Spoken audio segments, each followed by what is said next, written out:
నమస్తే, నేను Yashoda. Welcome to Pallavi TV. Congress లో ఒక్కో మెట్టు ఎదుగుతూ వచ్చిన లీడర్ ఆయన.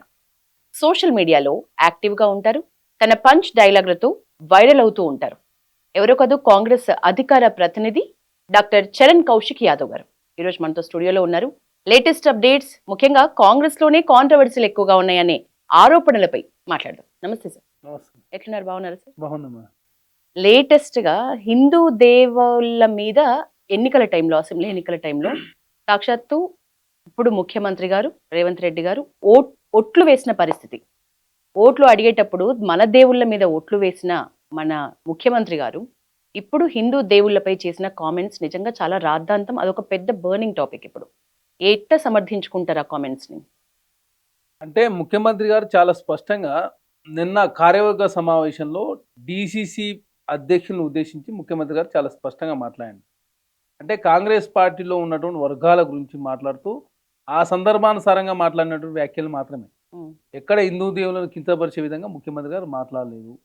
అంటే నాన్ వెజ్ తినే దేవుళ్ళు హిందువులలో ఉంటారు, నాన్ వెజ్ తినని దేవుళ్ళు ఉంటారు, అదే కాకుండా కళ్ళు పూసే దేవుళ్ళు ఉంటారు, అదే కాకుండా వివిధ ప్రాంతాల్లో వివిధ రకాలైనటువంటి హిందూ దేవుళ్ళు ఉంటారు.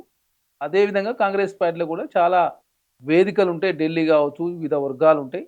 అందరూ కలిసి కట్టుకుని ముందుకు పోవాల్సిన అవసరం ఉందని చెప్పేసి చాలా స్పష్టంగా ముఖ్యమంత్రి గారు మాట ఆ సందర్భానుసారంగా మాట్లాడింది. ఇప్పుడు భారతీయ జనతా పార్టీ మాట్లాడినట్లు ఎక్కడ అనిపించలేదా?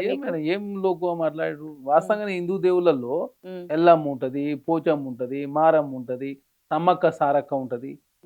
అంటే హిందువులే అంటే ఏ ఐక్యంగా అంటే మీన్స్ అందరూ ఒకే తాడి మీదకి ఎవరిని తీసుకురా, ఒక్కొక్కరి అభిప్రాయాలు ఒక్కొక్క విధంగా ఉంటాయని చెప్పే సందర్భమే తప్ప అందరు కలిసి హిందూ మతమే కదా, అందరం కలిసి కాంగ్రెస్ పార్టీ అనే సందర్భం చెప్పిండు అక్కడ.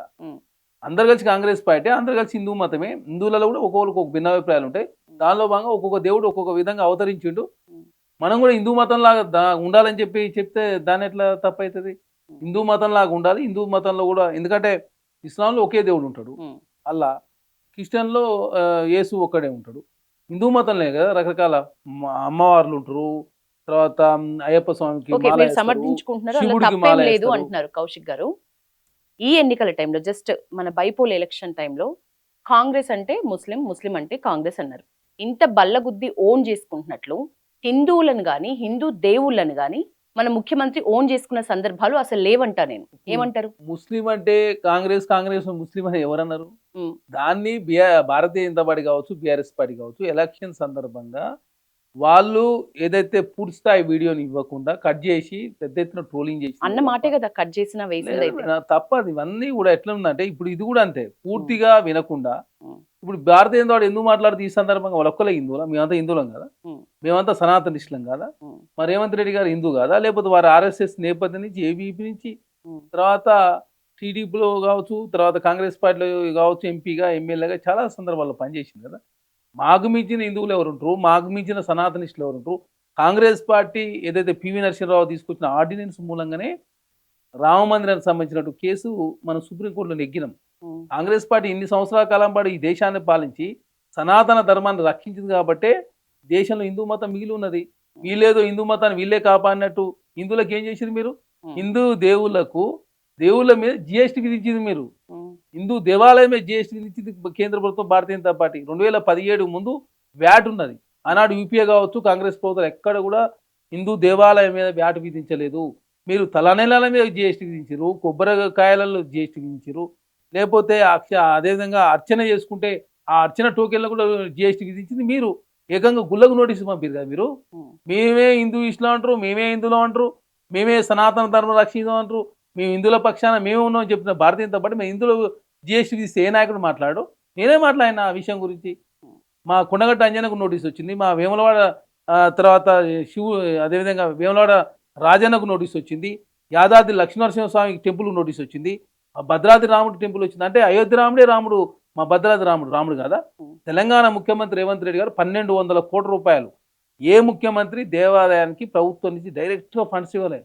తెలంగాణ రాష్ట్ర కాంగ్రెస్ ప్రభుత్వం ఇచ్చింది. దేశంలో అత్యధిక తాపడం, దేశంలో రికార్డు. ఇదే కాంగ్రెస్ ప్రభుత్వం ఆధీనంలో జరుగుతున్న దేవాలయాల మీద దాడి మునిపెన్నడు కూడా జరగలేదు. ఒక్కదాంతో ముత్యాలమ్మ టెంపుల్ తో మొదలు పెడితే మొన్న హనుమంతుని చెయ్యి విరగొట్టేంత వరకు కూడా కాంగ్రెస్ ప్రభుత్వ అధికారంలో ఉన్నప్పుడు మాత్రమే ఈ దేవాలయాల ధ్వంసం అనేది జరుగుతోంది. దీనికి ఏం చెప్తారు? ఇప్పుడు దేశవ్యాప్తంగా ఎన్ని రకాలుగా దాడులు జరుగుతున్నాయి ఒకసారి చెక్ చేసుకోండి. వారు ఏం చెప్పి 2014 ముందు ఈ దేశంలో భారతీయ జనతా పార్టీ అధికారంలోకి వస్తే చొరబాటుదారులు ఉండరు, భారతదేశం అంతర్గతంగా బాంబులు వేలవని చెప్పారు. మొన్న ఢిల్లీలో వేలింది. అదే కాకుండా చాలా పుల్వామా ఘటన జరిగింది, సింధూరు ఆపరేషన్ జరిగింది. ఎందుకు ఆపరేషన్ బంద్ చేసిరో తెలియదు. ఒక ఆయన ట్రంప్ నేనే బంద్ చేయించినా, నేనే ట్రేడ్ ట్యాక్స్లు పెంచుతాని చెప్పి అదేవిధంగా నరేంద్ర మోడీ ఒప్పుకుని చెప్పారు. అక్కడి నుంచి డైరెక్ట్ బీహార్కి వచ్చి స్టేట్మెంట్ ఇస్తారు. అంటే భారతీయ జనతా పార్టీ ఏది చేసినా హిందువుల కోసం చేసినట్టు, కాంగ్రెస్ పార్టీ ఏది చేసినా హిందువులకు వ్యతిరేకంగా చేసినట్ట. అదే కదా మేడం. ఇప్పుడు ఎవరో కొంతమంది ఉంటారు దుర్మార్గులు, దుష్టులు, కావాలని విద్వేషాలు రెచ్చగొట్టే ప్రయత్నంలో భాగంగా ముత్యాలమ్మ టెంపుల్ కావచ్చు, హనుమాన్ టెంపుల్లో దాడి జరిగింది. దాని ఇమీడియట్ ఎందుకు పట్టుకున్నారు కదా, బాధ్యుల మీద చర్యలు తీసుకుంటారు. అందరినైతే పట్టుకోలేదు. అసలు కొన్ని చోట్ల కూలగొట్టింది ఎవరో కూడా తెలియకుండా దాచిపెట్టారు. దయచేసి మతి స్థిమితం లేని వారు అని క్రియేట్ చేయడానికి ట్రై చేసిండ్రు తప్ప శిక్షించిన దాఖలాలు చాలా తక్కువ. ఇప్పుడు అదే తప్పని చెప్తా ఉన్నాం మేము. అదే భారతీయ జనతా పార్టీ రాజకీయం చేస్తా ఉంది. మీరు అంటే పొద్దున్నేసి ఇంత గురించి మాట్లాడతారు. 700 మంది సంవత్సర కాలం పాటు రైతు నల్ల చట్టాల వ్యతిరేకంగా చనిపోయింది. రైతులు అంతా కూడా హిందువులే. ఆ హిందువులో మీరు ఏం చేసి చెప్పండి? అంటే హిందువులు చనిపోతే మీరు పట్టించుకో, హిందువుల ఓట్లు మాత్రం మీకు కావాలి. హిందుత్వ వేరు, హిందూయిజం వేరుగా మేడం. హిందుత్వ వేరు, హిందూయిజం వేరు. హిందుత్వాన్ని భారతీయ జనతా పార్టీ ఓట్ల కోసం వాడుకుంటా ఉంది. కాంగ్రెస్ పార్టీ హిందుత్వాన్ని ఓట్ల కోసం వాడుకోవడం లేదు. మేము డెవలప్మెంట్ ఓరియంటెడ్ గా భారతదేశంలో సనాతన ధర్మం రక్షించబడాలి, అన్ని మతాలు సుభిక్షం ఉండాలని కోరుకుంటాం. మనకు వివేకానందుడు ఏం చెప్పాడు? ఏ మతంలో అయితే నీతి ఉంటుందో ఆ మతం నమ్మినా కూడా తప్పులేదని చెప్పి వివేకానందుడే చెప్పింది కదా. ఏ మతంలో అయితే నీతి ఉంటే ఆ మతాన్ని ఉన్నట్టు వ్యాఖ్యలు మనం స్వీకరించవచ్చు, అనుకరించవచ్చు అని చెప్పి వివేకానంద లండన్ లో మాట్లాడింది కదా. ఏ గడ్డలో అయితే అన్ని మతాలను నమ్మి ఏ మతంలో అయితే సత్యం ఉంటుందో ఆ సత్యాన్ని ఆదరించే మతం నుంచి వచ్చిందని చెప్పేసి వివేకానందుడు లండన్ లో మాట్లాడి, బ్రిటన్ లో. మీరు ప్రతిదాన్ని మీరు రాజకీయం చేస్తారు ఏమన్నా? వివేకానందుడు స్ఫూర్తి అంటారు, లేకపోతే రాముడు స్ఫూర్తి అంటారు. రామరాజ్యం అంటే ఇదేనా మరి? రామరాజ్యంలో స్వేచ్ఛ ఉండదా? ఈ దేశంలో రామరాజ్యం అంటే హిందువుల మీద దాడులు జరిగినప్పుడు మీరు స్పందిస్తారు, మీరు హిందువులు చనిపోయినప్పుడు మీరు ఎడిపోయారు. మరి రామరాజ్యం అంటే గుల మీద జిఎస్టీ విధించడమా? రాముడు చెప్పిన సూక్తి అది కాదు కదా. రాముడు చెప్పిన సూక్తి విద్వేషాలు రెచ్చగొట్టి ఓట్లు వేయించుకుని కాదు కదా. రామరాజ్యంలో ప్రజలంతా సుభిక్షంగా ఉండాలి. ఏ ప్రజలైనా కావచ్చు, హిందువులా, ముస్లింలా, క్రిస్టియన్లా, సిక్కులా, పార్సీలా, ఎవరైనా కావచ్చు. ప్రజల మన్ననలు పొందాలి. కానీ మీరు ప్రజల మన్ననలు పొందకుండా మీరు ప్రతిదీ రాజకీయం చేస్తూ హిందుత్వాన్ని ఓట్ల కోసం వాడుకుంటుంది మేము కాదు. మీరు ఇప్పుడు ఎందుకు రాజకీయం చేస్తుంటే లోకల్ బాడీ ఎలక్షన్ లో భారతీయ జనతా పార్టీ సున్నా. అసలు బీఫామ్ కాదు కదా, మద్దతు కోరే వాళ్ళే లేరు. బీఫామ్ అంటే ఉండదు అనుకోండి, మద్దతు కోరే వాళ్ళే లేరు. కాబట్టి దీన్ని పెద్దగా చేయాలి. అదే కాకుండా మొన్న జూబ్లీ సెలక్షన్ లో డివైడ్ జప్త్ అయింది. కాబట్టి ఎలక్షన్ విషయంలో గూండాయిజం అంటున్నారు, బ్లాక్ మెయిల్ అంటున్నారు, బెదిరింపులు, ముఖ్యంగా భూ కబ్జాల గురించి కాంగ్రెస్ ప్రభుత్వం మీద చాలా, అంటే not only BRS, even BJP ఉన్న ప్రతిపక్షాలన్నీ కూడా కాంగ్రెస్ ప్రభుత్వంలో ఉన్నంత ఈ గూండాయిజం కానీ, అధికారాన్ని దుర్వినియోగపరచడం కానీ, ముఖ్యంగా బ్లాక్ మెయిల్ కానీ, భూ కబ్జాలు తీవ్ర స్థాయిలో జరుగుతున్నాయనే ఆరోపణలు రెగ్యులర్ గా ఉంటున్నాయి. మేడం ఇక్కడ భూ కబ్జాలు ఎక్కడ చేశారు? దీనికి ఏం చెప్తారు? ఈరోజు ప్రధాన పత్రిక ఒకటి ఇది ప్రచురించింది. ఏంటి? బాంబుల మంత్రి కొడుకు, గండిపేటలో విలువైన ప్రైవేట్ భూమి కబ్జాకు ప్రయత్నం, 70 మందికి పైగా బౌన్సర్లను వెళ్లి ప్రహారీ గోడ కూల్చివేత, స్థలం యజమాని పైన దాడి, అతని ఫిర్యాదు, తప్పిన ప్రమాదం, హత్యాయత్నం చేశారని బాధితులు ఫిర్యాదు. ఏ పేపర్? ఇది ప్రధాన పత్రిక, ఈ రోజటి పేపర్ నమస్తే తెలంగాణ. నమస్తే తెలంగాణ పేపర్ ఇస్తే నమ్ముతారా? అంటే ఏ మాత్రం సాక్ష్యం లేకుండా అట్లాంటి పత్రికలు ఇంత పెద్ద శీర్షికలు వేస్తాయంటారా? దయచేసి నమస్తే తెలంగాణ గుమస్తా తెలంగాణ మారింది. ఎవరిదన్నా ఏ పేపర్ ని నమ్మొచ్చు? పేపర్ ఈనాడు లేకపోతే ఏదన్నా మంచి పత్రికలు వస్తాం. ఈనాడులో ఏదన్నా వస్తే అంటే ఏ మాత్రం అక్కడ ఇష్యూ జరగకుండా అయితే ప్రచురించే వరకు వెళ్ళరు కదా. చట్టము ఎవరికి చుట్టం కాదు. తెలంగాణ రాష్ట్రంలో ఎవరికైనా ఒకే చట్టం ఉంటది. అది మంత్రి కొడుక, ముఖ్యమంత్రి కొడుక, ఈ బాంబుల మంత్రి కొడుకు ఇది చేసిండ్రంటారా లేదా? అసలు మీ దృష్టిలో ఉందా లేదా? అర్థం చేసుకోవాల్సింది ఏంటంటే ఎవరికి ప్రత్యేక చట్టాలు ఉండవు. కేటీఆర్ ఏమన్నా ప్రతిపక్ష నాయకుడు కొడుకు, నేను తెలంగాణలో మాజీ ముఖ్యమంత్రిని కాబట్టి నాకు ప్రత్యేక చట్టాలు ఏముండవు. మీరు తెలంగాణ రాష్ట్రంలో ప్రజాస్వామ్యం అందరికి ఒకే విధంగా ఉండాలి, చట్టం అందరికి ఒకే విధంగా ఉంటుంది. దానిలో భాగంగా కాంగ్రెస్ పార్టీ ముందుకు పోతా ఉంది. దౌర్జన్య కాండకు సమస్య తలెత్తే అవకాశం లేదు తెలంగాణ రాష్ట్రంలో. మేము తెలంగాణ రాష్ట్రంలో తెలంగాణ రాష్ట్ర కాంగ్రెస్ పార్టీ అధికారంలోకి వచ్చే నాడే నీళ్లు, నిధులు, నియామకాల అస్తిత్వం, ప్రజాస్వామ్యం అని చెప్పేసి తెలంగాణ రాష్ట్రంలో అధికారంలోకి వచ్చి ఇందిరా పార్క్ దగ్గర ధర్నా చేసుకునే అవకాశం. ఎన్నికల టైంలో ఇచ్చిన 6 గ్యారెంటీలు కంప్లీట్ అయినట్లేనా మీ దృష్టిలో? ఇప్పుడు మేడం దయచేసి ఇలా ఇక్కడ వినాల్సింది ఏంటంటే ప్రజాస్వామ్యం విషయంలో ఇందిరా పార్క్ దగ్గర ధర్నా చౌక్ ప్రారంభించినాం. ప్రగతి భవన్లో ఆనాడు ఎవరికి ప్రవేశం లేదు. ప్రగతి భవన్ ప్లేస్లో ప్రజాభవన్ నామకరణం చేసి మంగళవారం శుక్రవారం ప్రజాభవన్ జరుగుతుంది. 80,000 అప్లికేషన్లు వస్తే ఇప్పటివరకు 50,000 అప్లికేషన్ పరిష్కారం అయినాయి. అదే కాకుండా ఆనాడు V6 కావచ్చు, వెలుగు కావచ్చు, అదేవిధంగా ఆంధ్రజ్యోతి, ఏబిఎన్, TV9 బ్యాన్ చేశారు. తెలంగాణ రాష్ట్రంలో ఒక్క మీడియాను కూడా మేము ఇంతవరకు బ్యాన్ చేయలేదు. తుది మించినప్పుడు మాత్రమే చర్యలు తీసుకుంటా ఉన్నారు. అదే కాకుండా వాళ్ళు ఏదో బీఆర్ఎస్ పార్టీ ఏదో మొత్తం మా మీద నెట్టే ప్రయత్నం. ఇప్పుడు బీఆర్ఎస్ కేటీఆర్ ఇంత చెప్తున్న కేటీఆర్ గారు కల్వకుంట్ల కవిత గారు చెప్పారు, యూట్యూబ్ ఛానల్ ఎవరు చూస్తారో శాటిలైట్ ఛానల్ ఎవరు చూస్తారని చెప్పి చాలా స్పష్టంగా చెప్పారు. యూట్యూబ్ ఛానల్ అన్ని రామన్న చూస్తాడు, శాటిలైట్ ఛానల్ అన్ని హరీష్ రావు గారు మేనేజ్ చేస్తారు. కాళేశ్వరంలో అవినీతి జరిగిందని చెప్పి అందులో హరీష్ రావు గారు అవినీతి చేసిరని, ఫోన్ ట్యాపింగ్ కు సంతోష్ రావు గారు హరీష్ రావు గారు పాల్పడరని, చాలా బీసీలకు ఏం చేయలేని, సోషల్ జస్టిస్ ఫాలో కాలేదని, అమరుల కుటుంబాలకు మనం న్యాయం చేయలేకపోయినా చాలా స్పష్టంగా వారే మాట్లాడారు. వారి ప్రశ్నలు సమాధానం చెప్పలేకుండా బీఆర్ఎస్ పార్టీ కాంగ్రెస్ పార్టీ మీద మాట్లాడితే ఎట్లా సమాజం ఒప్పుకుంటారు? 7 లక్షల కోట్ల రూపాయలు అప్పు చేసి 1,20,000 కోట్ల రూపాయల కాంట్రాక్టర్ పెండింగ్ పెట్టిపోయి తెలంగాణ రాష్ట్రం ప్రజాస్వామ్యం లేకుండా చేసి తెలంగాణ రాష్ట్రంలో ఒక ధరణి అనేది తీసుకొచ్చి ధరణి పేరు పెద్ద ఎత్తున లక్షల ఎకరాలు గుంజుకుంది మీరు, మేం కాదు. తెలంగాణ రాష్ట్రం దివాలా తీపించింది మీరు. తెలంగాణ దివాలా తీసింది కాబట్టి తెలంగాణ ఆర్థికంగా చితికిపోయిన రాష్ట్రాన్ని పురోగతులు తీసుకొచ్చే ప్రయత్నంలో భాగంగా తెలంగాణ రోజుకు మా మంత్రులు ముఖ్యమంత్రి గారు రోజుకు 18 గంటలు కష్టపడతా 11 రోజుల నుంచి ఆర్బీఐ మీద ఆధారపడి ఓడిని తీసుకొచ్చి రాష్ట్రాన్ని నడుపుతున్నారు కదా. ఉద్యోగులకు రిటైర్మెంట్ బెనిఫిట్ చేయకుండా పోయిన దుర్మార్గులు ఎవరు? మేము కాదు కదా. 8,000 కోట్లు విద్యార్థి రియంబర్స్మెంట్ 5,500 కోట్లు ఇవ్వకుండా పోయింది మీరే కదా. బీసీ రిజర్వేషన్ కూడా మాట్లాడాలి మేడం. బీసీ రిజర్వేషన్ మాట్లాడతాం, ఎందుకు మాట్లాడాలి? 42% అంత గట్టిగా హామీ ఇచ్చి దాన్ని కనీసం ఉన్నది పోయింది ఉంచుకున్నది పోయింది అన్న చందాన 22 కూడా కాకుండా 17% తగ్గించిందని బీసీ సంఘాలు పోరెత్తి గలమెత్తి మొత్తుకుంటున్నాయి. దీనికి ఏం చెప్తారు? మీరు ఇచ్చిన మాట కదా 42%. దయచేసి మేము ఇయ్యలేదని చెప్తలేము. మేము కామారెడ్డిలో ఇచ్చినాం, మా జాతీయ మేనిఫెస్టోలో పెట్టినాం. మేము ఎక్కడికి బారిపోతలే. రాజ్యాంగంలో ఎక్కడ కూడా 50% నిబంధన లేదు. ఎవరైనా రాజ్యాంగం నమ్ముతాం. సుప్రీంకోర్టు పెట్టుకున్న నిబంధన అని చెప్పేసి మన సుప్రీంకోర్టు చెప్పింది. దానిలో భాగంగా తెలంగాణ రాష్ట్రంలో కాంగ్రెస్ ప్రభుత్వం డిసెంబర్ 3వ తారీఖు నాడు అధికారంలోకి వచ్చిన తర్వాత 7వ తారీఖు ప్రమాణ స్వీకారం చేసిన తర్వాత మొదటి క్యాబినెట్లో బీసీలకు సంబంధించి ఏదైతే కులగన్న చేస్తామని చెప్పేసి తీర్మానం చేసి అసెంబ్లీలో తీర్మానం చేసిన తర్వాత కులగన్న చేసిన తర్వాత అసెంబ్లీలో బిల్లు పెట్టిన తర్వాత కౌన్సిల్లో బిల్లు పెట్టిన తర్వాత పాస్ అయిన తర్వాత గవర్నర్ గారు పంపితే గవర్నర్ గారు కేంద్ర హోంశాఖ పంపి అక్కడి నుంచి రాష్ట్రపతి దగ్గర పోయింది. తర్వాత రెండోది 2015 పంచాయతీ యాక్ట్ కావచ్చు, మున్సిపల్ యాక్ట్ 50% నిబంధన తొలగిస్తూ ఆర్డినెన్స్ తర్వాత అసెంబ్లీలో రాటిఫై చేసుకొని మళ్ళీ గవర్నర్ కాబట్టి అది కేంద్ర హోంశాఖ పోయింది, అక్కడ పెండింగ్ ఉన్నది. తర్వాత జంతర్ మంతర్ దగ్గర 2 సార్లు ధర్నా చేసినాం. ఫస్ట్ సారి బీసీ సంఘాలు ధర్నా చేసినప్పుడు అన్ని పార్టీలు ఆహ్వానిస్తే బీఆర్ఎస్ పార్టీ రాలేదు. ఏకంగా శ్రీనివాస్ గౌడ్ టికెట్ బుక్ చేసుకొని తర్వాత క్యాన్సిల్ చేసుకుని కేసీఆర్ గారు కొన్ని కారణాల వల్ల. భారతీయ జనతా పార్టీ రాలేదు, వేదిక పంచుకోమని చెప్పారు. కాంగ్రెస్ పార్టీ పోయినాం. జనగణనలో కులగణన చేయాలి, లేకపోతే మేము జాతీయ స్థాయి ఉద్యమం చేస్తా అంటే కేంద్రం ఒప్పుకున్నది. జనగణనలో కులగణన చేస్తూ ఉన్నారు. తర్వాత కోర్టులో కొంతమంది పోతే హైకోర్టులో అడ్వకేట్ల మీద వాదించినాం. అడ్వకేట్లో కేసు ఓడిపోతే సుప్రీంకోర్టు పోయినాం. సుప్రీంకోర్టు హైకోర్టులో తెలుసామని చెప్పింది. తర్వాత మేమేం చేసినాం, ఎలక్షన్లు పెట్టాలని చెప్పి ఎవరో కోర్టుకు పోతే 2 సార్లు అఫిడవిట్ దాఖలు చేసినాం. పెడతాం, టైం తీసుకున్నాం. తర్వాత నవంబర్ చివరిలో పెట్టకపోతే మేమే నిర్వహిస్తామని చెప్పేసి ఎలక్షన్ అదేవిధంగా కోర్టు చెప్పడంతో ఎలక్షన్ నిర్వహిస్తాం. దానిలో భాగంగా పాత రిజర్వేషన్ ప్రకారం మీరు ఎలక్షన్ పెట్టండి అని చెప్పి హైకోర్టు చెప్పింది. కోర్టు నిబంధనల ప్రకారం 50%, ఎవరైనా 50% లోపు ఉండాలి. దానిలో భాగంగా ఎస్సీ ఎస్టీలకు మొదటగా రిజర్వేషన్ తీసేయాలి.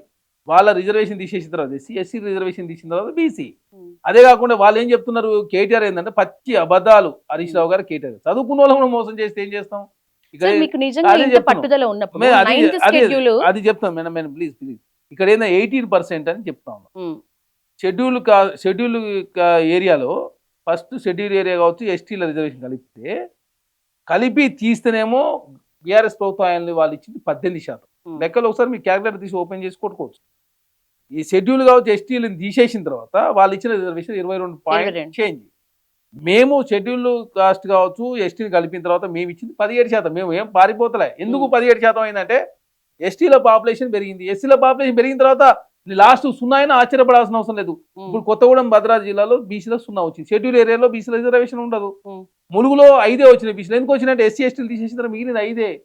కాబట్టి ప్రతిదాని రాజకీయం చేస్తే చదువుకున్న వాళ్ళు కూడా మోసం చేస్తారా? అదే బీసీ సంఘాలు కూడా మేమెంతో మాకు అంతే అంటున్నారు. మేమెంతో మేము వెనకపోయినా పారిపోయినా హైకోర్టు చెప్పింది. దానిలో సూటిగా చెప్పండి, అవుతుందా ఫ్యూచర్ లో? దయచేసి కేంద్ర ప్రభుత్వం చేయాలి, రాజ్యాంగంలో లేదు. అత్యున్నత ధర్మ సుప్రీంకోర్టు కూడా 11 బెంచీల జడ్జెసా లేకపోతే 13 బెంచీల జడ్జెస్ కూర్చున్నప్పుడు మాత్రమే ఈ సమస్య పరిష్కారం కోర్టులో లభించినప్పుడు సుప్రీంకోర్టు అదేవిధంగా పార్లమెంట్ ప్రత్యేక చట్టం చేయాలి. 9th షెడ్యూల్లో పెట్టినా కూడా పరిష్కారం కాదు. 9th షెడ్యూల్లో పెట్టినా కూడా రివ్యూ చేయొచ్చు అని చెప్పి సుప్రీంకోర్టు మీరైతే కట్టుబడి ఉన్నారు. మేము కట్టుబడి ఉన్నాం కాబట్టి మేము కొట్టాలని ఉద్దేశమే లేదు ఎలక్షన్. అనవసరంగా సుప్రీంకోర్టు ఇప్పుడు చెప్పినప్పుడు సుప్రీంకోర్టు మనం పెట్టకపోతే సుప్రీంకోర్టు పెడుతుంది. ఇప్పుడు పంచాయతీ ఎలక్షన్స్ అంటే ఓకే కౌశిక్ గారు, కానీ అసలు ఎలక్షన్స్ టైంలో ఈ 42% రిజర్వేషన్ బీసీలకు అనేది మీరు మీ మాట నిలబెట్టుకోకపోతే ఆ ఎన్నికల పైన ప్రభావం ఉంటదా లేదా? మేడం ఇక్కడ దయచేసి ప్రజలు కూడా అర్థమవుతా ఉంది. కాంగ్రెస్ పార్టీ బీసీ అంశం తీసుకుంది కాబట్టే ఇంత పెద్ద ఎత్తున చర్చ జరుగుతూ ఉంది. జాతీయ స్థాయిలో చర్చ జరుగుతుంది. జనగణలో కేంద్ర కులగణన చేస్తామని చెప్పి కేంద్ర ప్రభుత్వం ఒప్పుకున్నది. మరి భారతీయ జనతా పార్టీ ఏమన్నా చేపించిందా? లేదు ఓబీసీ ప్రధానమంత్రి ఏమన్నా జనగణలో కులగణన చేస్తామని చెప్పిందా? లేకపోతే కేంద్రంలో భారతీయ జనతా పార్టీ ఎంపీలు బీసీలు ఏమైనా పోరాటం చేసిరా?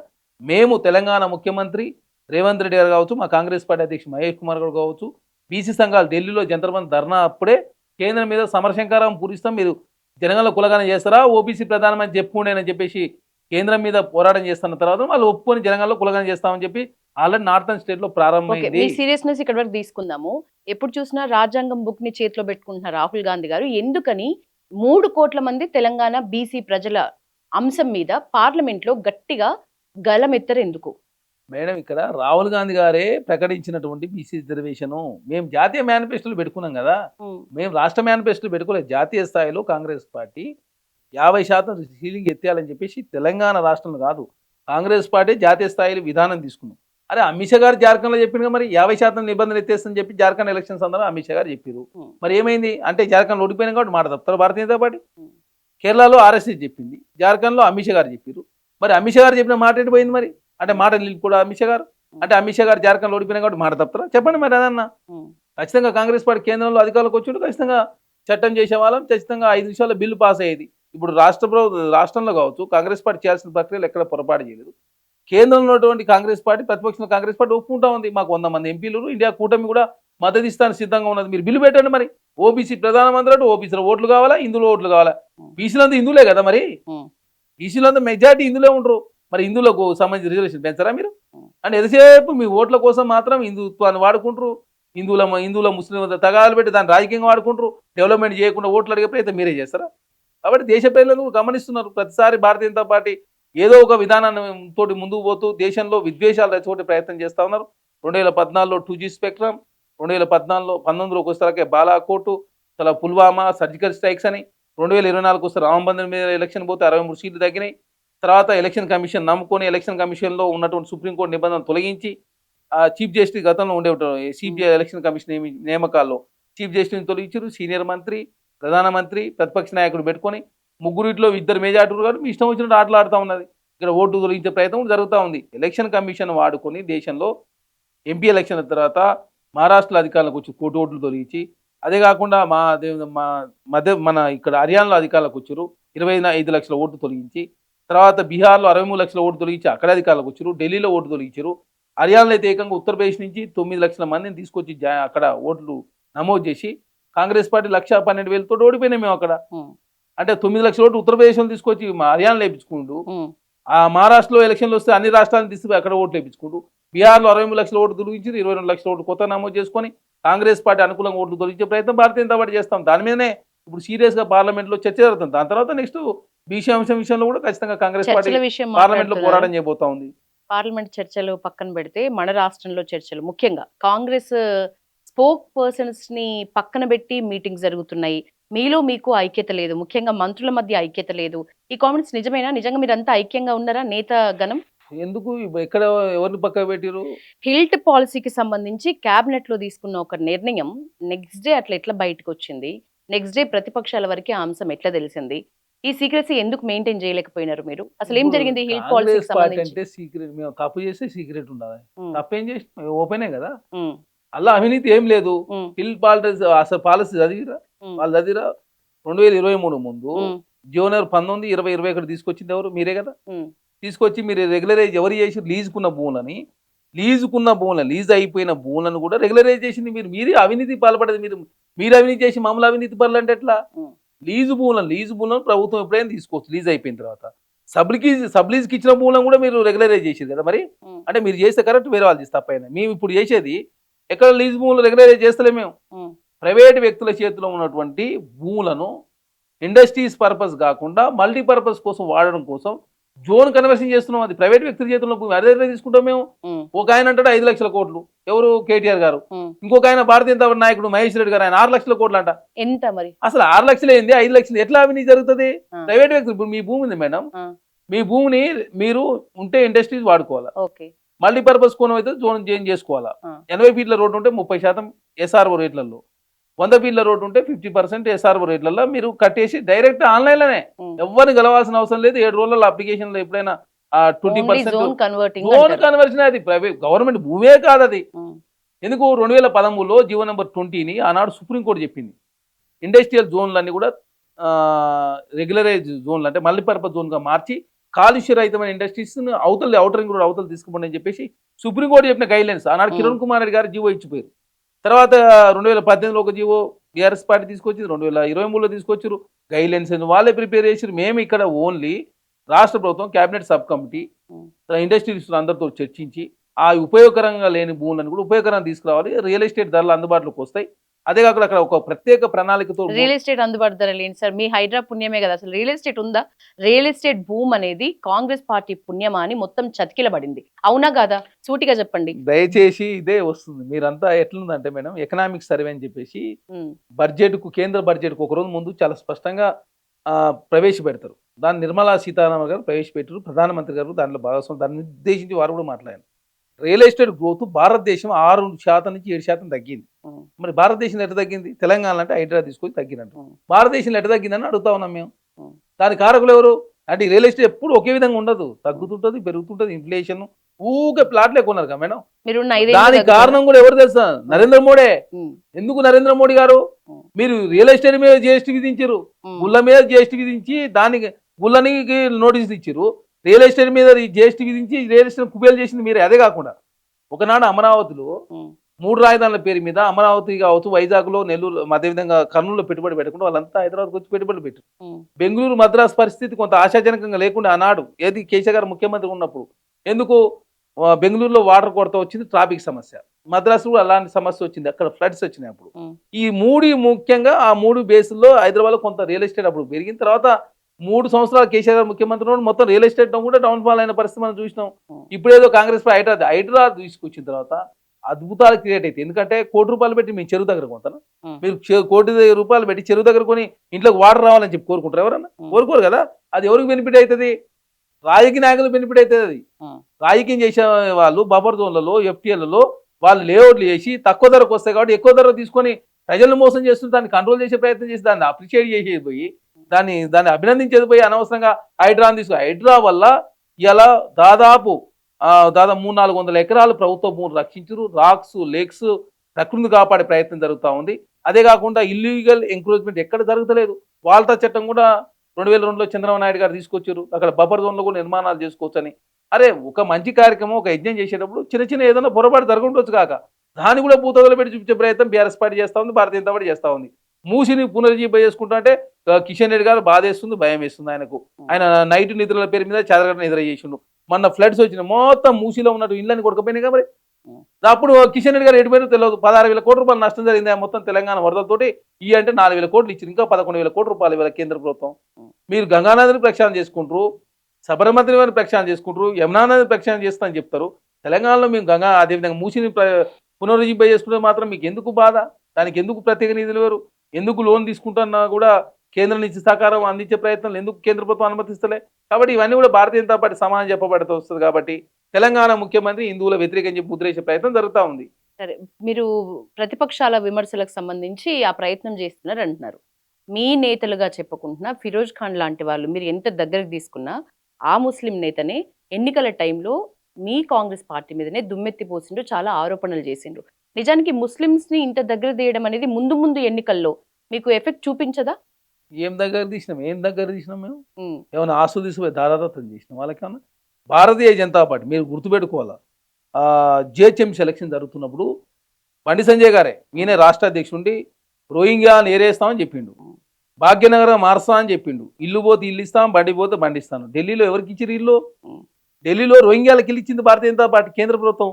రోహింగ్యాలు ఎక్కడ ఏరేసింది మరి? రోహింగ్యాలు అంటే ఎవరు? ముస్లింలు పక్క దేశాల నుంచి వచ్చిన వాళ్ళు. వాళ్ళకి మీరు డబుల్ బెడ్రూమ్ ఇచ్చిన తర్వాత మీరు అంటే మీకు ఓట్లు మాత్రం వాళ్ళ రోహింగ్యాల ఓట్లు కూడా ఢిల్లీ లేపించుకునే ప్రయత్నం మీరు. ఇక్కడనేమో రోహింగ్యాలు ఏరేస్తాను, ఢిల్లీలో డబుల్ బెడ్రూమ్ ఇచ్చింది ఎవరు మరి? అదే కాకుండా బీపీ ఎగుమతులు భారతదేశం 2వ స్థానం, ఆస్ట్రేలియా నెంబర్ 1, భారతదేశం నెంబర్ 2.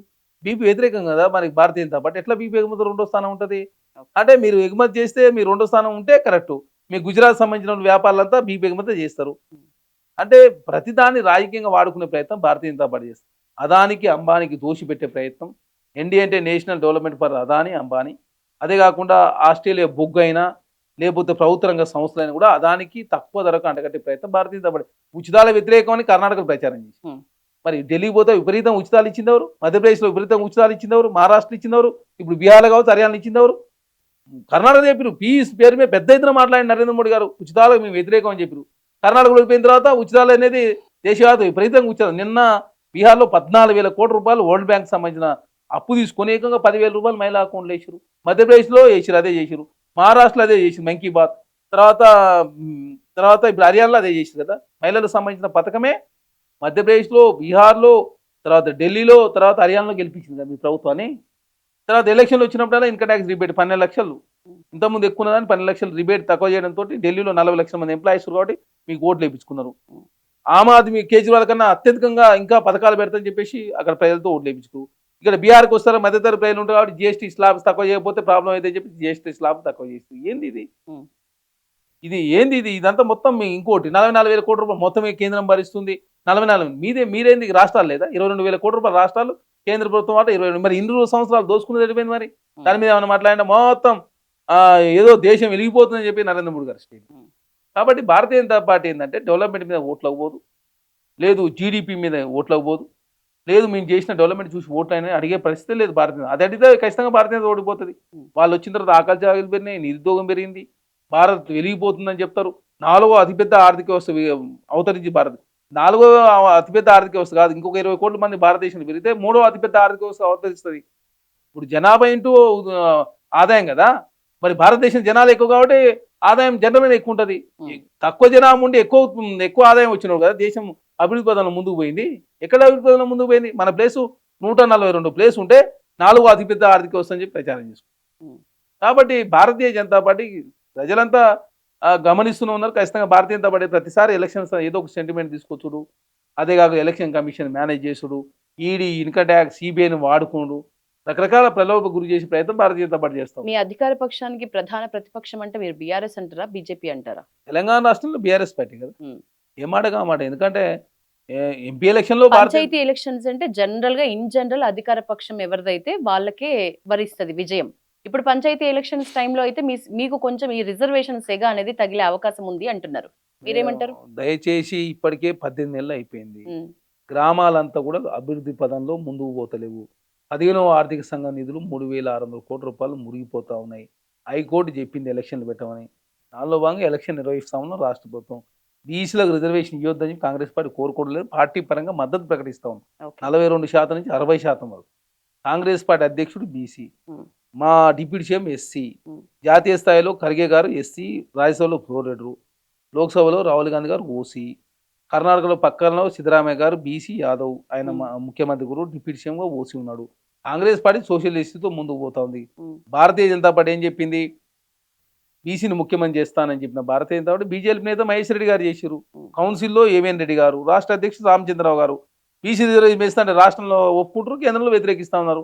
మరి ఎవరు బీసీలో మేలు చేస్తారో తెలంగాణ సమాజం గమనించాలి. అదే కాకుండా మొన్న డీసీసీని మేము జిల్లా అధ్యక్షుడు నియమిస్తే 80% ఎస్సీ ఎస్టీ బీసీలు, బీసీలకు 45% పైగా డీసీసీలు వచ్చినాయి. అదే కాకుండా బీఆర్ఎస్ పార్టీ రాష్ట్ర అధ్యక్షుడు కేసీఆర్ గారు, వర్కింగ్ మేట్ కేటీఆర్ గారు, బీఆర్ఎల్పీ నేత కూడా కేసీఆర్ గారు ఉన్న పరిస్థితి. కాబట్టి బీసీలకు ఎవరు మేలు చేస్తూ ఉన్నారు, ఎవరు ద్రోహం చేసిరు, గతంలో ఎవరు ద్రోహం చేసిరు, బీసీలు ఏ విధంగా రాజకీయం దొక్కే ప్రయత్నం ఎవరు చేసిరో అందరూ తెలుసు. ఎందుకంటే ఇక్కడ ఏదైతే ప్రొఫెసర్ జయశంకర్ సార్ గారు కావచ్చు, ఆచార్య కొండలక్ష్మణ బాబుజీ కావచ్చు, ఈటల రాజేంద్ర గారు కావచ్చు, విజయశాంతి గారు కావచ్చు, డి శ్రీనివాస్ గారు కావచ్చు, వీళ్ళంతా బీసీలే. బీఆర్ఎస్ పార్టీలో అవమానాలు గురై వాళ్ళందరూ పార్టీ నుంచి గెంటేసింది బీఆర్ఎస్ పార్టీ. అదే కాకుండా రవీంద్ర నాయక్ గారు కావచ్చు, ఏ చంద్రశేఖర్ గారు కావచ్చు, ఎస్సీలను కూడా అవమానించింది బీఆర్ఎస్ పార్టీ. రెహమాన్ గారిని కూడా ఏకంగా బీఆర్ఎస్ పార్టీ సస్పెండ్ చేసిన పరిస్థితి మనం చూసినాం. కాబట్టి బీఆర్ఎస్ పార్టీ ఏంటంటే వాడుకొని వదిలేసే ప్రయత్నంలో బీఆర్ఎస్ పార్టీ ముందుకు పోతుంది. కాంగ్రెస్ పార్టీగా ఎక్కడ కూడా బీసీలు కాంగ్రెస్ పార్టీ చాలా మంది అధ్యక్షులు, మహేష్ కుమార్ గౌడ్ గారితో పాటు కేశవరావు గారు అయ్యారు, డి శ్రీనివాస్ గారు అయ్యారు, హనుమంతరావు గారు అయ్యారు, బొత్స సత్యనారాయణ గారు అయ్యారు. కాకపోతే ముఖ్యమంత్రి కాలేదు. కాబట్టి ఒక్కో రాష్ట్రంలో ఒక రాష్ట్రంలో ముఖ్యమంత్రి, ఇంకో రాష్ట్రంలో రాష్ట్ర అధ్యక్షుడు అవుతారు కదా. సోషలిస్ట్ కాంగ్రెస్ పార్టీ ఫాలో అవుతుంది ఖచ్చితంగా. భారతీయ జనతా పార్టీ ఏంటంటే మతాన్ని బీసీని వాడుకుంటూ దేశంలో అధికారంలోకి వస్తూ ఉన్నారు కాబట్టి ఓబీసీ ప్రధానమంత్రి ఓబీసీ మేలు చేయకపోగా కీడు చేసే ప్రయత్నం జరుగుతూ ఉంది. జీహెచ్ఎంసీ మేయర్ పీఠం దక్కించుకునే అవకాశాలు మెండుగా ఉన్నాయా? మేడం అన్ని ఏ ఎలక్షన్లు వచ్చినా ఒకనాడు కాంగ్రెస్ కాదు, ఈరోజు తెలంగాణ రాష్ట్రం రేవంత్ రెడ్డి గారు ముఖ్యమంత్రిగా ఉన్నారు. కాంగ్రెస్ పార్టీ ఐక్యంగా ముందుకు పోతా ఉంది.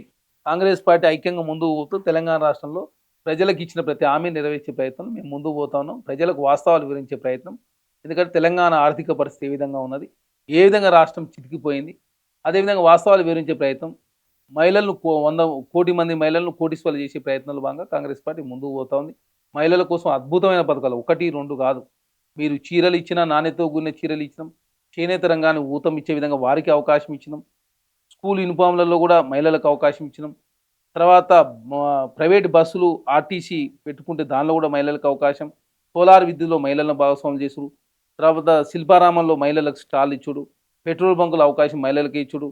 మహిళలకు సంబంధించినట్టు సోలార్ విద్యుత్తులో మహిళలకే ప్రభుత్వం ల్యాండ్ ఇచ్చి వాళ్ళకే బ్యాంక్ గ్యారంటీ షూరిటీ వాళ్ళ నుంచే సోలార్ విద్యుత్ కొనుగోలు చేసే ప్రయత్నంలో ప్రభుత్వం ముందుకు పోతా ఉంది. అదేకాక ఉచిత బస్సు ప్రయాణం కావచ్చు, 500 రూపాయల గ్యాస్ సిలిండర్ కావచ్చు, 200 యూనిట్ల ఉచిత కరెంట్ కావచ్చు, అన్ని ఒక్కోటి కాంగ్రెస్ పార్టీగా 417 హామీ ఇస్తే ఇప్పుడు 200 హామీలు నెరవేర్చినాం. దానిలో ట్రాఫిక్ సేవలలో ట్రాన్స్జెండర్స్ని కూడా అవకాశం ఇచ్చినాం. పోలీసు వాళ్ళ కోసం ఒక ప్రత్యేకమైన స్కూల్ను కూడా ఏర్పాటు చేసినాం. పేద వర్గాల కోసం ఇంటిగ్రేటెడ్ క్యాంపస్లు కూడా 100 స్కూళ్లను రాష్ట్ర ప్రభుత్వం 100 కోట్ల రూపాయలు కేటాయించుకొని కొత్తగా తెలంగాణ రాష్ట్రంలో స్కూల్ కూడా ఏర్పాటు చేస్తా ఉన్నాం. అదే కాకుండా గతంలో 10 సంవత్సరాల కాలం పాటు ఇందిరమ్మ ఇల్లే రాలేదు. ఇప్పుడు ప్రతి నియోజకవర్గానికి 3,500 ఇళ్ళు కూడా రాష్ట్ర ప్రభుత్వం ఆల్రెడీ ఇచ్చింది. 50% ఇప్పటికే కంప్లీట్ అయింది. ఎస్సీ ఎస్టీలకు 6 లక్షలు, బీసీ ఓసీలకు 5 లక్షల రూపాయలు. అదే కాకుండా ఇప్పుడు హైదరాబాద్ సంబంధించి అయితే పోర్ట్ సిటీ నిర్మాణం జరుగుతూ ఉంది. RRR కావచ్చు, RRR రైల్వే రింగ్ కావచ్చు. అదే కాకుండా అండర్గ్రౌండ్ ఎలక్ట్రిసిటీ కోసం 14,000 కోట్ల రూపాయలు 3 జోన్లుగా విభజించుకొని అండర్గ్రౌండ్ కేబులింగ్ కూడా తెలంగాణ రాష్ట్రంలో ఏర్పాటు చేసుకున్న విధంగా మూసిని పునరుద్ధరించుకో కార్యక్రమం, హైడ్రా ద్వారా చెరువులు రాక్స్ కాపాడుకునే ప్రయత్నం. విశ్వవ్యాప్తంగా హైదరాబాద్ నగరాన్ని భారతదేశంలో నెంబర్ 1 నగరంగా తీర్చిదిద్దే ప్రయత్నాలు భాగంగా కాంగ్రెస్ పార్టీ ముందుకు పోతా ఉంది. ఫైనల్ క్వశ్చన్ సార్, మొన్న అందశ్రీ చనిపోతే ప్రముఖ రచయిత, అట్లాంటి వారు మళ్ళీ పుట్టరు. నిజంగా అంత గొప్ప రచయిత, అక్షరం నేర్చుకోకున్నా మన తెలంగాణలో ఆయన వేచిన ముద్ర అనేది ఎంత గొప్పదో మనం ప్రత్యేకంగా చెప్పుకోనక్కర్లేదు. ఆయన మరణం టైంలో సాక్షాత్తు రేవంత్ రెడ్డి గారు వచ్చి పాడి మోసిన సంఘటన. ఇంతటి గొప్ప వ్యక్తులు మన గద్దర్, మన అందశ్రీ ఇట్లాంటి వాళ్ళు ఉండంగా రవీంద్ర భారతిలో కాదనను లెజెండ్ సింగర్, గాన గంధర్వుడు ఎస్పి బాలసుబ్రహ్మణ్యం కాదనలేని మాటే అయినప్పటికీ కూడా ఇదే స్థాయిలో ఏపీలో వెళ్ళి మన గొప్ప వ్యక్తుల గురించి అయితే స్టాచ్యూలు పెట్టరు. మరి అట్లాంటప్పుడు మన రవీంద్ర భారతిలో మన తెలంగాణ కవులు కానీ రచయితలు కానీ ఇంత గొప్ప సంపదను క్రియేట్ చేసిన వాళ్ళు ఉండంగా ఎస్పి బాలసుబ్రహ్మణ్యం విగ్రహాన్ని పెట్టడం మీద కూడా చాలా ఆరోపణలు. ఇది కూడా ఇప్పుడు ప్రస్తుత బర్నింగ్ టాపిక్. దీనికి సంబంధించి అసలు మీ పర్సనల్ అభిప్రాయం ఇది కరెక్టేనా? నెక్స్ట్ దయచేసి ఇక్కడ వాస్తవాలు గ్రహించాలి. ఎందుకంటే గద్దర్ గారు చనిపోయినప్పుడు, గద్దర్ గారు బతుకున్నప్పుడు కూడా బీఆర్ఎస్ పార్టీ అవమానాలకు గురి చేసింది. ఆనాడు ప్రగతి భవన్లో కేసీఆర్ గారు కలవడానికి పోతే 3 గంటల పాటు ఎండలో కూసిపెట్టిన గద్దర్ గారిని వారు చనిపోయిన తర్వాత కూడా బీఆర్ఎస్ పార్టీ వారికి పెద్దగా ఆదరణ లభించలేదు. కానీ కాంగ్రెస్ ప్రభుత్వం అధికారంలోకి వచ్చిన తర్వాత గద్దర్ గారి పేరు మీద వర్ధంతి కావచ్చు, జయంతి అధికారికంగా నిర్వహిస్తూ ఉంది రాష్ట్ర ప్రభుత్వం. గద్దర్ గారి పేరు మీద నంది అవార్డులు, అదే కాకుండా గద్దర్ గారి కుటుంబంలో వారి కుమార్తె కూడా కార్పొరేషన్ చైర్మన్గా ఇచ్చింది కాంగ్రెస్ ప్రభుత్వం. అదే కాకుండా అందశ్రీ గారిని 10 సంవత్సరాల కాలంలో అందశ్రీ గారిని బీఆర్ఎస్ పార్టీ ఏ విధంగా అవమానించిందో తెలంగాణ సమాజం చూసి అందశ్రీ గారి గీతాన్ని తెలంగాణ గీతంగా ప్రకటించుకున్నాం. కీరవాణి గారు కూడా సంగీతం ఆనాడు సందర్భం పెద్ద ఎత్తున తెలంగాణ రాష్ట్రంలో గలాడ క్రియేట్ చేసే ప్రయత్నం వారు చేసి అందశ్రీ గారే కీరవాణి గారు ఉండాలని చెప్పి వారు కోరుకున్నారు. వారి పాట కాబట్టి వారికే పూర్తి స్థాయి స్వేచ్ఛ ఇచ్చిందని చెప్పినాం. తర్వాత అందశ్రీ గారు చనిపోతే వారి అంతిమ యాత్ర కూడా అధికారికంగా రాష్ట్ర ప్రభుత్వం నిర్వహించింది. అందశ్రీ గారికి అదేవిధంగా వారి పేరు మీద కూడా అది వారు పాడినటువంటి పాటను జై జై తెలంగాణను పాఠ్యాంశాలు చేర్చినాం. స్మృతివనాన్ని ఏర్పాటు చేసుకున్నాం. అందశ్రీ గారి కొడుకు కూడా గవర్నమెంట్ ఉద్యోగం కల్పించి రాష్ట్ర ప్రభుత్వం. అదే కాదు తెలంగాణ రాష్ట్ర కవులకు దాదాపు 9 మందికి పోర్ట్ సీట్లో 500 గదాల జాగా ₹1 కోటి నజరాన ప్రకటించు. అదే కాకుండా ఇప్పుడు బాలసుబ్రహ్మణ్యం గారిది కూడా మేం పెడతాని చెప్పింది కాదు, శుభలేఖ సుధాకర్ గారు కావచ్చు వారి అభిమానులు మేము రవీంద్ర భారతిలో ఏర్పాటు చేసుకోవాలనుకుంటున్నాం, అనుమతి ఇవ్వండి అని చెప్తే అనుమతించింది రాష్ట్ర ప్రభుత్వం. ఇప్పుడు గద్దర్ గారు ఎస్సీ సామాజిక వర్గం, మాల సామాజిక వర్గం ఉన్న గద్దర్ గారిని గౌరవించుకున్నాం. అందశ్రీ గారు ఎస్సీ సామాజిక వర్గం, వారి మాదిగ సామాజిక వర్గం, వారిని కూడా గౌరవించుకున్నాం. సాకల ఐలమ్మ గారి పేరు మీద వీరనారి సాకల ఐలమ్మ యూనివర్సిటీ ఏర్పాటు చేసి వారి మనవరాల్ని మహిళా కమిషన్ మెంబర్గా ఏర్పాటు చేసుకున్నాం. అదేగా తెలంగాణ రాష్ట్రంలో కవులు కళాకారులను గౌరవించుకునే ప్రయత్నంలో మేము ముందుకు పోతా ఉన్నాం. ఆనాడు టీజీ కోసం పోరాటాలు జరిగినాయి కాబట్టి టీఎస్ ప్లేస్లో టీజీ తీసుకొచ్చాం. తెలంగాణకు తల్లి విగ్రహం లేదు కాబట్టి తెలంగాణ తల్లి విగ్రహాన్ని ఏర్పాటు చేసుకున్నాం. తెలుగు తల్లి ఫ్లేవర్ ప్లేస్లో తెలంగాణ తల్లి ఫ్లేవర్గా నామకరణం చేసుకున్నాం కదా. ఒక్కోటి సరిదిద్దుకునే ప్రయత్నం జరుగుతూ ఉంది. అదే కాకుండా అదేవిధంగా బాలసుబ్రహ్మణ్యం గారు కూడా వారికి 4-5 రాష్ట్రాల్లో ఆదరణ ఉంది. తెలుగు సాహిత్యాన్ని కావచ్చు, ప్రపంచవ్యాప్తంగా ప్రచారం చేసే దానిలో వారు కీలక పాత్ర. 45,000 పైగా వాళ్ళు పాటలు పాడారు. వారు పద్మశ్రీ, పద్మ విభూషణ్ కేంద్ర ప్రభుత్వం సమైక్య రాష్ట్రంలో 25 అవార్డులు అందుకున్నటువంటి మహానాయకుడు. అట్లాంటి వ్యక్తి ఒక విగ్రహం వారి అభిమానులు పెట్టుకుంటారని చెప్తే మేము అనుమతి, మీరు కూడా మీకు ఇంకెవరైనా విగ్రహాలు పెట్టాలని చెప్పి మీరు అనుమతి కూడా రాష్ట్ర ప్రభుత్వం ఇవ్వడానికి సిద్ధంగా ఉంది కదా. ప్రభాకర్ రెడ్డి గారి విగ్రహాన్ని చిత్రసీమలో చిత్ర పరిశ్రమకు సంబంధించినటువంటి అక్కడ ఏదైతే చిత్ర లేఅవుట్ ఉందో చిత్రనగర్లో పెడతామని చెప్పి రాష్ట్ర ప్రభుత్వం మాట ఇచ్చింది. మొన్ననే జూబ్లీ ఎలక్షన్ సందర్భంగా ఎన్టీఆర్ గారి విగ్రహాన్ని జూబ్లీస్లో ఏర్పాటు చేస్తామని చెప్పి రాష్ట్ర ప్రభుత్వం మాట ఇచ్చింది కదా. కాబట్టి చిత్రసీమకు కావచ్చు, సాహిత్య కావచ్చు, కళాకారుల కవులకు ప్రాంతము లేకపోతే ఉండదని చెప్పి కాంగ్రెస్ పార్టీ ఆంధ్ర భావిస్తా ఉంది. రాజధానిలో మన తెలంగాణ కవులకు గాని రచయితలకు గాని మనం కూడా ఇట్లనే అక్కడున్న అభిమానులు మన తెలంగాణ వాళ్ళు ఒక పర్మిషన్ అడిగిండ్రు అనుకోండి, ఇచ్చే పరిస్థితి ఉంటుందా? మీ మేడం, అభిప్రాయం ఇక్కడ చెప్పండి. దయచేసి అక్కడున్న వ్యక్తుల యొక్క బట్టి ఉంటది. ఇక్కడ ప్రధానంగా హైదరాబాద్ నగరం వేరు, ఇది విశ్వనగరం. ఈ నగరంలో అన్ని రాష్ట్రాల నుంచి ప్రజలు ఇక్కడ ఉంటారు. ప్రపంచవ్యాప్తంగా ఉన్న ప్రజలు కూడా ఇక్కడే ఉంటారు. ఇది విశ్వనగరం. అదే కాకుండా బెంగళూరు కావచ్చు, చెన్నై కావచ్చు. చెన్నైలో మరి ఆంధ్ర ప్రాంతం సంబంధించి చాలా మంది చెన్నైలో ఉంటారు. చెన్నైలో ఒక వీధికి బాలసుబ్రహ్మణ్యం గారి పేరు పెట్టారు కదా. ఒక్కొక్క రాష్ట్రం ఒక్కొక్క విధంగా ఆచరిస్తుంది. కర్ణాటకలో చాలా మంది తెలుగు ప్రజలు ఉంటారు. ఆంధ్ర ప్రాంతానికి సంబంధించిన కర్ణాటకలో ఉంటారు, అదేవిధంగా చెన్నైలో ఉంటారు, తర్వాత ఢిల్లీలో ఉంటారు, తర్వాత మన తెలంగాణకు సంబంధించిన వాళ్ళు మహారాష్ట్రలో ఉంటారు, బాంబేలో. కాబట్టి తెలుగు ప్రజలంతా ఇప్పుడు 11 సంవత్సరాలు నేను తెలంగాణ రాష్ట్రం, ఆంధ్ర విడిపోయి ఇప్పుడు తెలుగు ప్రజలు అన్నదమ్ములాగా కలిసి ఉండి తెలంగాణ ఆంధ్ర అన్నదమ్ములాగా ఒకరికొకరు సాయం చేసుకునే ఉద్దేశం ముందు పోవాలని చెప్పి కాంగ్రెస్ పార్టీ భావిస్తూ ఉంది. దానిలో భాగంగా విభజన హామీలు ఇంకా పెండింగ్ 9th 10th షెడ్యూల్లో.